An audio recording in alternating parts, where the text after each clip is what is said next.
Bismillahirrahmanirrahim. Alhamdulillah wassalatu wassalam ala rasulillah wa ala alihi wa ashabi ajmain amma ba'd. A'udhu billahi minash shaitanir rajim. Bismillahirrahmanirrahim. Rabbi shrah li sadri wa yassir li amri wahlul 'uqdatam min lisani yafqahu qawli. Respected brothers and sisters in Islam, Assalamu alaikum wa rahmatullahi wa barakatuh. This is your brother Muhammad Ali from Youth Club Lahore. The reason I'm having this live session is because I've been having many questions on how to control depression, how to overcome depression and anxiety.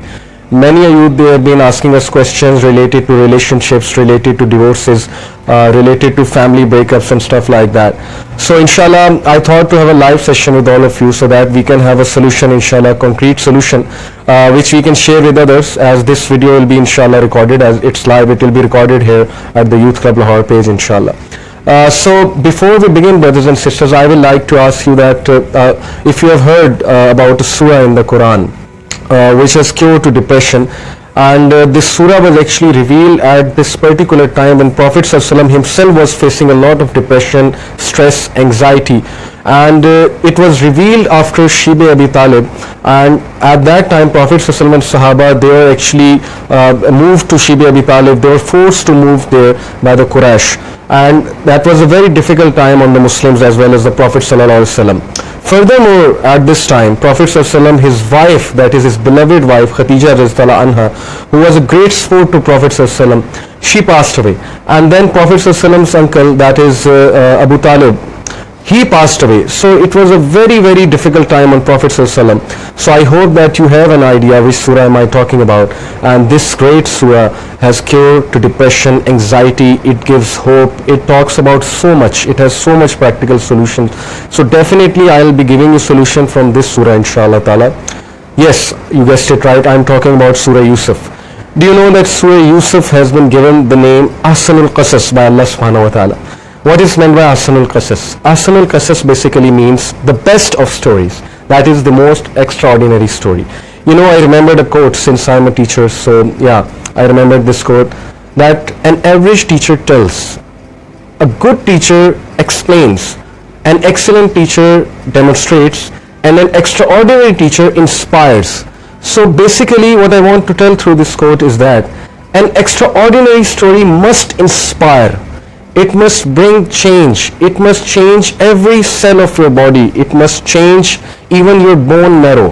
And that change must come from inside.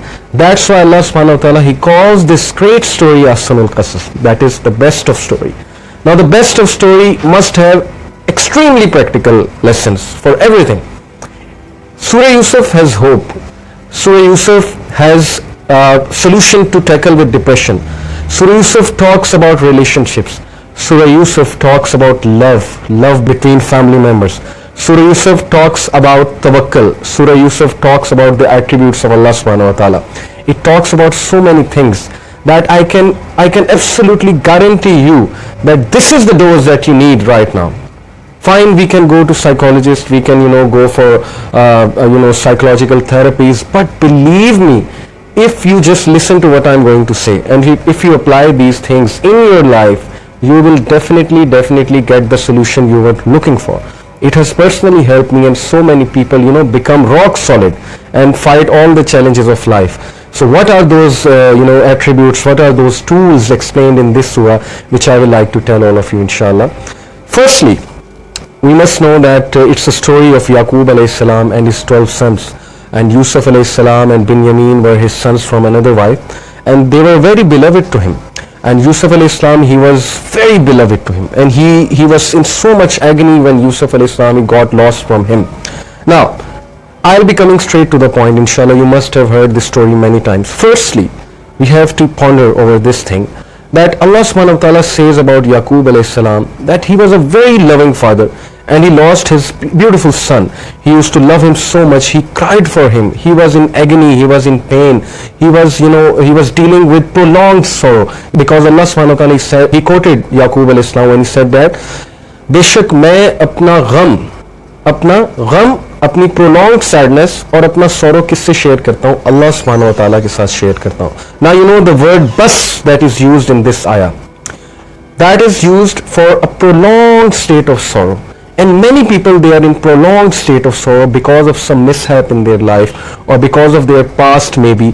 And in this context, you must understand that Yaqub alayhi salam, he lost his beloved son. And at that time, there was no social media, there was no radio, there was no television, and the police was not that active, that they can go and search out for Yusuf alayhi salam. So he didn't even know that Yusuf alayhi salam, is he alive or is he dead. So he dealt with that prolonged depression. How was he able to overcome that prolonged state of sadness and sorrow? Remember this firstly. The special thing about Yaqub alayhi salam, what differentiates him from a common man who is facing these issues, is that Yaqub alayhi salam, even though he was facing prolonged state of you can say sorrow, he never went into depression, into deep depression, into melancholy, or he did not become unproductive, or he did not become ungrateful to Allah subhanahu wa ta'ala, or he never questioned qadar. He was always thankful, even though he was in grief, and that's natural. When someone loses their son, you must ask them that what grief they are going through.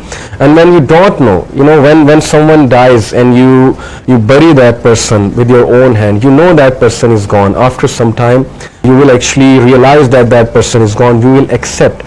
But when you don't know whether a person that is your son and that person appears to be your son, whether that person is alive or dead, then daily you will die. That's what I'm talking about. Daily you will go through sorrow. Daily you will go through grief. That's what Yaqub alayhi salam was going through.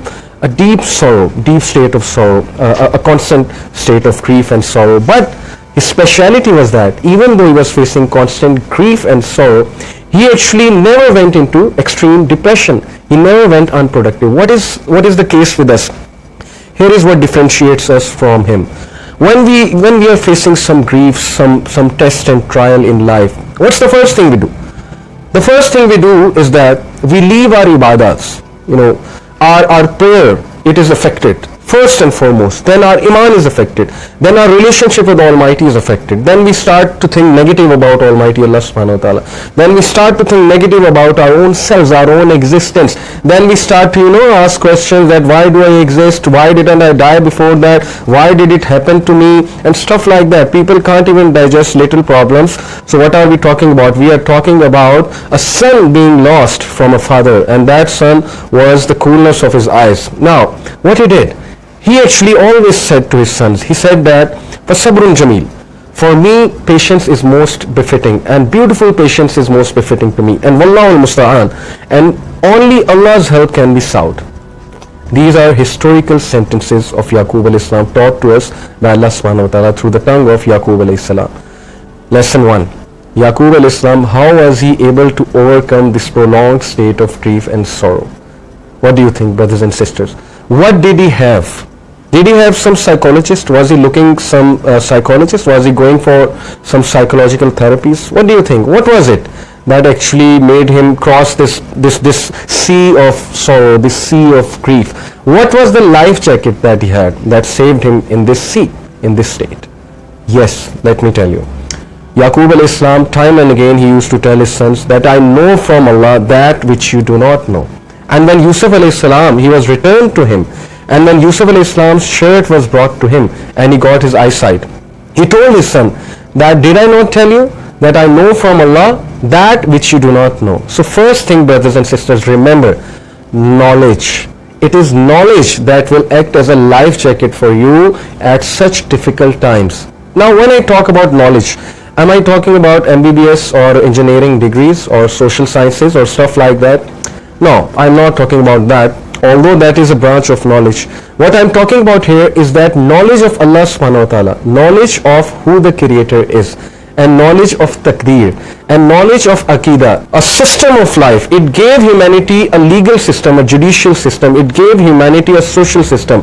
It has everything, every principles, every field you can think of, the Quran has it. That's why it's the fountainhead of all knowledge. That's what I'm talking about. So, if you have knowledge who is Allah, if you have knowledge about His attributes, what are His attributes? Like, you should know that Allah subhanahu wa ta'ala is Al-Hakim. You should know that Allah subhanahu wa ta'ala is Al-Aziz. Al-Aziz, He is the most powerful. When He decides something, then no one can come in front and decide against it. When he wants to test people, then no one can stop him from testing people. When he wants to favor someone, no one can stop him from favoring that person. When he wants to punish someone, no one can actually come and stop him from punishing someone. So this is the Almighty Allah subhanahu wa ta'ala. And then Al-Hakim, he is the most wise. He knows what's better for you. He knows why this test came. Just like Yusuf alayhi salam. We'll come to it, that how he tested Yusuf alayhi salam. But talking about Yaqub alayhi salam, he knew that Allah subhanahu wa ta'ala is Al-Hakim, and he used to give this lesson to Yusuf alayhi salam while he was a child. So first thing is that we should be telling our children when they are very young that who is Allah subhanahu wa ta'ala. We should be telling them attributes of Almighty Allah. We should educate them so that it goes into their subconscious and they can actually apply these things at a later time when they are tested or when challenges are brought to them in real life. So he knew who Allah subhanahu wa ta'ala is. He knew his attributes. He knew the concept of taqdeer. He knew that when he will say positive words about Allah subhanahu wa ta'ala, he will give him a lot of things, and he definitely gave him a lot of things. Imagine, he took his son out of this village life. He took that son to the castle of Egypt, and there his son got trained under the supervision of Al-Aziz of Misr, who was one of the hierarchy in the Egyptian court, and who was one of the elites of Egypt. And he got trained under his eyes, and he got tarbiyah by Al-Aziz. So imagine, he took him out of jungle and he got him trained under Al-Aziz, and he got him trained with elite class facilities. And then when he returned him to Yaqub al-Islam, he returned him as a king of Egypt. So imagine, this is how Allah subhanahu wa ta'ala, he returns the things to you. When he takes them away, don't worry, he is going to return you many things in favor. So yeah, first thing is knowledge. If you don't have knowledge of Allah subhanahu wa ta'ala, if you don't have knowledge of taqdeer, if you don't have proper knowledge about the purpose of life, if you can't relate yourself in that context, in that perspective, then that means knowledge is missing. And when problems and challenges will come, then first and foremost your faith will be affected. So that's why knowledge is must. Knowledge is a life jacket for you. So try to read the Quran, try to understand the message of Quran, try to know who is Allah. What do we know about Allah? If I am going to ask a common youth, the image we get from what they know about Allah is that it's like a genie in the lamp. They go to Allah subhanahu wa ta'ala only when they have to get some of their wishes fulfilled. And that's it. That's the concept of genie in the lamp, that you go to the genie when you have to get your wishes fulfilled. Otherwise, we don't care that who actually is Allah and what does He want from us. Are we slaves of Almighty Allah, or are we the owners of Almighty Allah? Na'uzubillah. So that's the first thing. When this thing becomes clear, then we must talk about the purpose of life, and the Quranic perspective about what life is and what's the purpose of life will enhance your vision. It will give you a perspective which will help you counter challenges of life in a way that you have never actually countered before. It will give you such a strength. Why it will give you such a strength? Because that's how it is. That's the kind of personality it builds. Its framework and its tools and its principles yield such a personality that such personality is going to stand before challenges and smile at them. Sahaba, they did not have some sociologists. They didn't study any social science or psychology. Although I'm not degrading psychology, psychology helps in many ways. But yeah, Sahaba didn't have it. But still they were empowered. Still they were very strong individuals. Why? Because of knowledge, because of Aqidah. They had La ilaha illallah. They knew who is Allah, and that's why their roots were strong. So their life jacket during such a time was knowledge. Then, what's the second thing that saved Yaqub alayhi salam from this prolonged state of sorrow and anxiety and depression and stuff like that? Firstly, he said that I know from Allah subhanahu wa ta'ala that which you do not know, knowledge. Secondly, he was always positive about Allah subhanahu wa ta'ala, which we literally lack, which we lack a lot. We oftentimes we try to complain to Allah directly, like we say, oh Allah, why did you do this to me? Or when we are talking to someone, we try to let it out. We say that, why did Allah do this to me? Why did Allah do that to me? There are many bad people, much more bad people than me. Why did my father got cancer? Why did my mother die at this age? So why did God do this to me, and why did God do that to me? So this is this is a clear cut complaint from Allah subhanahu wa ta'ala. This shows that we are not happy with the taqdeer of Allah, and we are not happy with His hikmah. Secondly, there is another form of shikwa, which is passive shikwa, which is passive complaint, and that type of shikwa is exhibited when we show some ungrateful attitude through our actions. We try to commit sins, we try to disobey Almighty Allah, and our behavior becomes bitter. Yeah, when we go through a bitter experience, our behavior becomes bitter. And at this stage, I remembered a quote of Ishaq Ahmed. He was a very good philosopher. He said that, it's in Urdu, so I like to quote in Urdu. He said that ज़िंदगी उन लोगों की वजह से बड़ी खूबसूरत लगती है जो ज़िंदगी के कड़वे वाक़यात की वजह से खुद कड़वे नहीं हो जाते. So that's what I'm talking about. Yaqub alayhi salam was such a character. This bitter experience did not make him turn bitter. What do you think? When Yusuf alayhi salam got lost, did he used to shout at his son? Did he used to shout at people? Did he become grumpy? Did he become a dotard? Na'uzubillah. And did he leave his mission which was given by Allah subhanahu wa ta'ala? No. Actually, he increased in his ibadah. Actually, he increased in gratefulness. That's the attribute of Anbiya that Allah subhanahu wa ta'ala wants us to learn. When difficulties come, Anbiya became more and more active in their worship, and they became more grateful to Almighty Allah subhanahu wa ta'ala. So, positive words, being grateful to Almighty Allah subhanahu wa ta'ala, this is the attribute, this is the tool that will take you to heights that you can't imagine where it will take you. This shukr guzari jo hai na, Allah subhanahu wa ta'ala, he said that verily we bestowed hikmah on Luqman alayhi salam, and that hikmah was that anishkur lillah, thank Allah subhanahu wa ta'ala. And when you will thank Allah subhanahu wa ta'ala, it is for your own good. So what do you think? Allah subhanahu wa ta'ala, is he talking casually when he says that whoever thanks Allah, it is for his own good?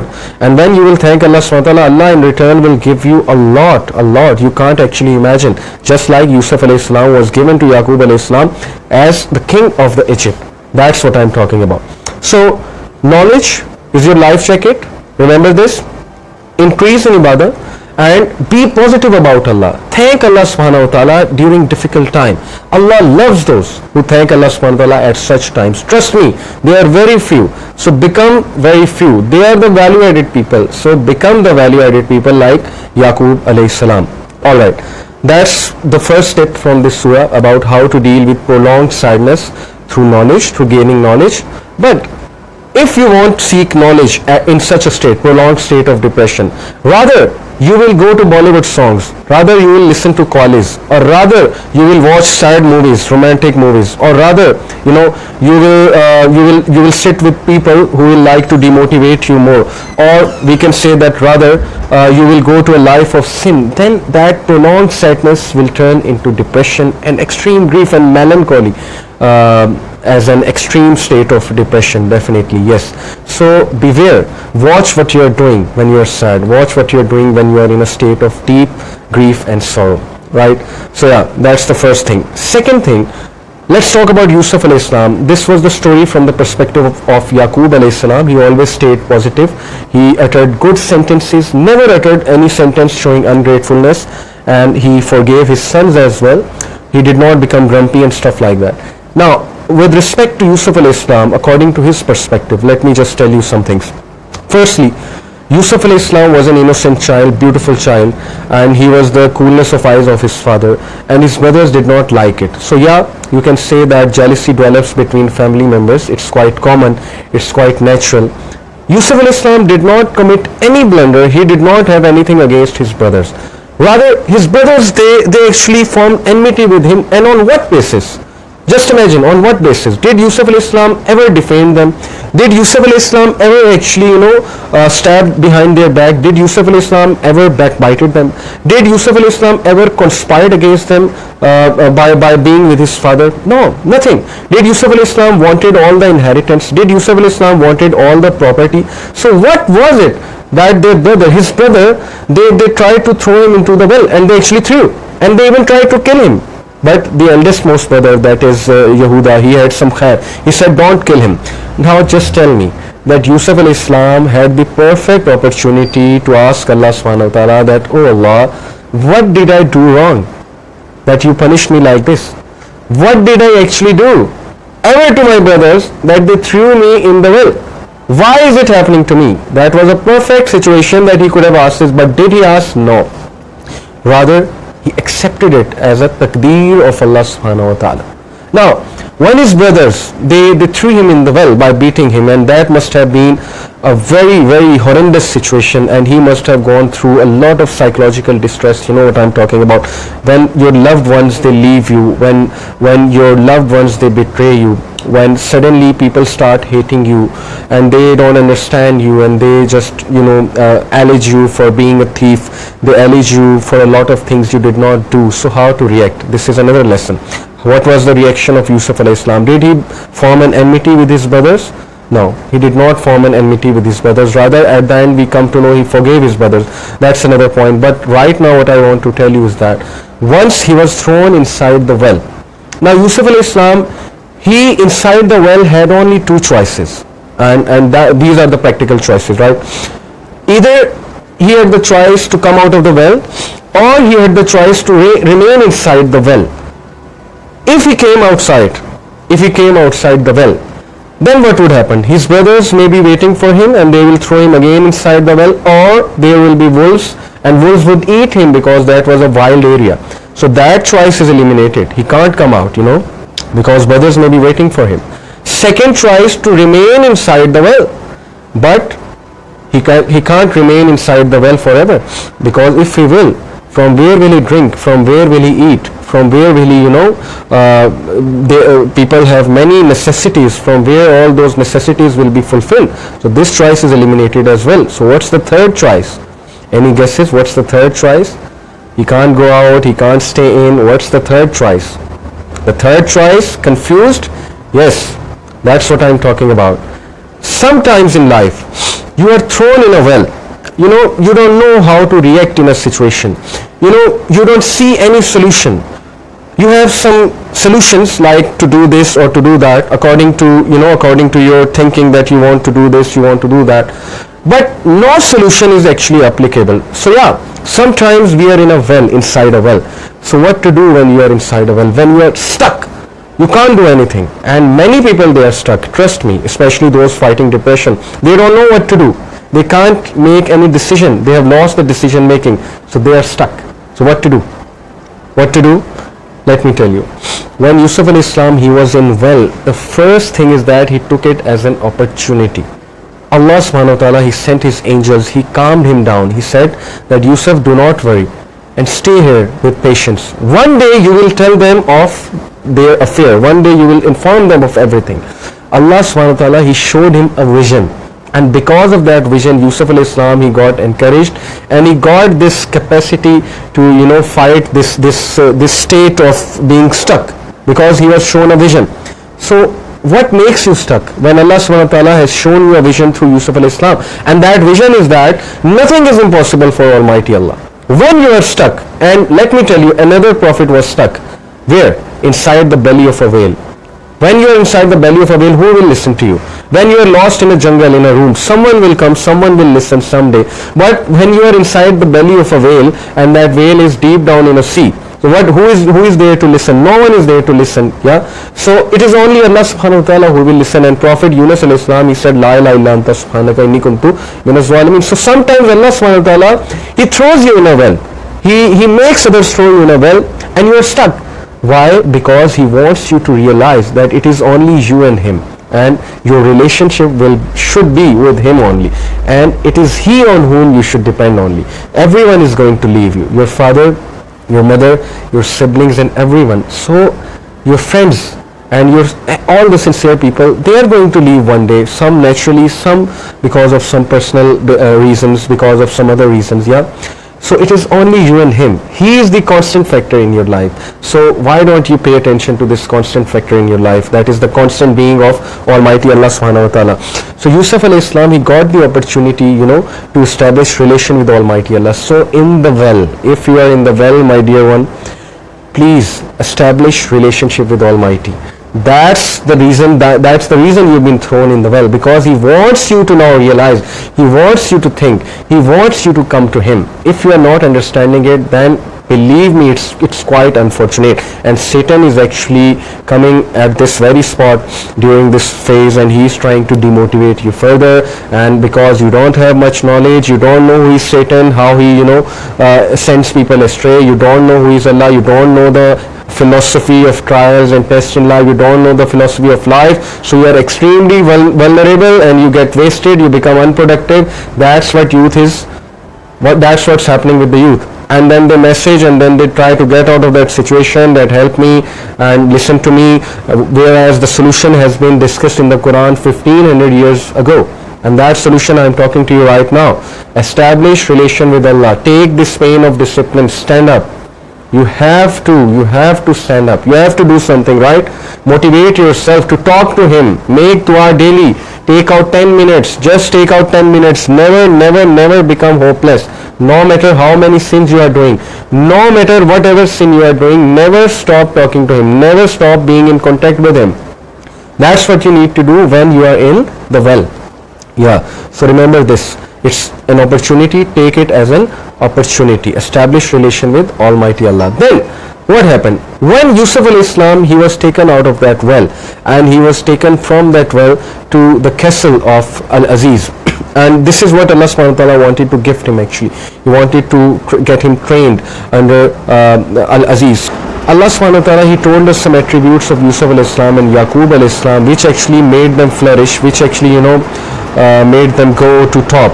And one of that attribute is that Yusuf al-Islam and Yaqub al-Islam, they were both grateful to Almighty Allah subhanahu wa ta'ala, and they were actually muhsineen. What is muhsineen? Muhsineen is doing ihsan on someone, doing something extra for someone, forgiving people, being good with them, and not having any grudge in our hearts, but letting go of things and showing a very magnanimous heart. So Yusuf al-Islam, he showed a very magnanimous heart when his brothers, they actually misbehaved with him.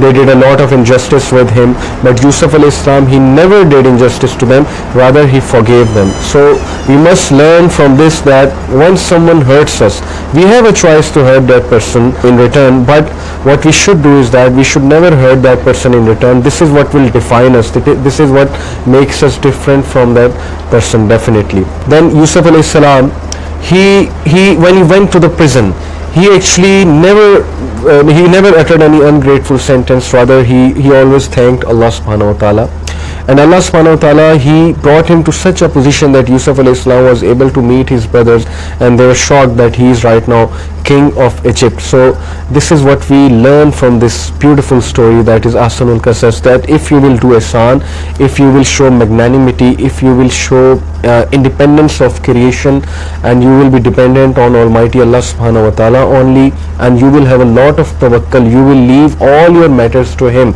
and you will leave everything to Him, and you will make Him as your wakil, then Allah subhanahu wa ta'ala is enough as a wakil, and He will defend you. He will defend you in such a manner that you have never imagined, and people who have hurt you will one day ask apology of you. This is the lesson we get. And when you will do tawakkul on Allah subhanahu wa ta'ala, He will take care of all your matters. So this is the importance, brothers and sisters, of understanding this surah and doing a detailed analysis of this surah.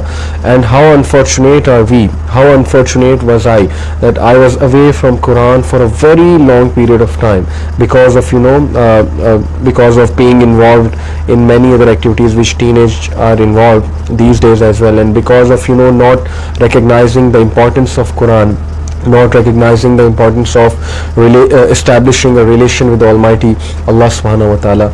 So I hope that we have learned a lot of lessons from this beautiful surah, and I hope that if you will act on these advices and these lessons that we have learned from Surah Yusuf, definitely you will be able to counter challenges of life, and definitely you will be able to deal with prolonged sadness, depression, demotivation. But the condition, my dear brothers and sisters, is that you must act on these things, and you must do a further detailed analysis of this surah as well as detailed analysis of the whole Quran, because as I said, knowledge is a life-saving jacket for all of us. So this is your brother Muhammad Ali. Jazakallah khair for being with us. Jazakallah khair for listening. Spread this message and spread whatever I've told you with other people, and be happy in life, inshallah. Challenges are part of life. You must stand before challenges, and you must defeat shaitan, and you must defeat demotivation with the help of Allah and through knowledge of the Quran and through reading the stories of Anbiya. Jazakumullah khair. Assalamu alaikum wa rahmatullahi wa barakatuh. ربنا اغفر وارحمهما كما ربياني صغيرا ربنا اغفر وارحمهما كما ربياني صغيرا.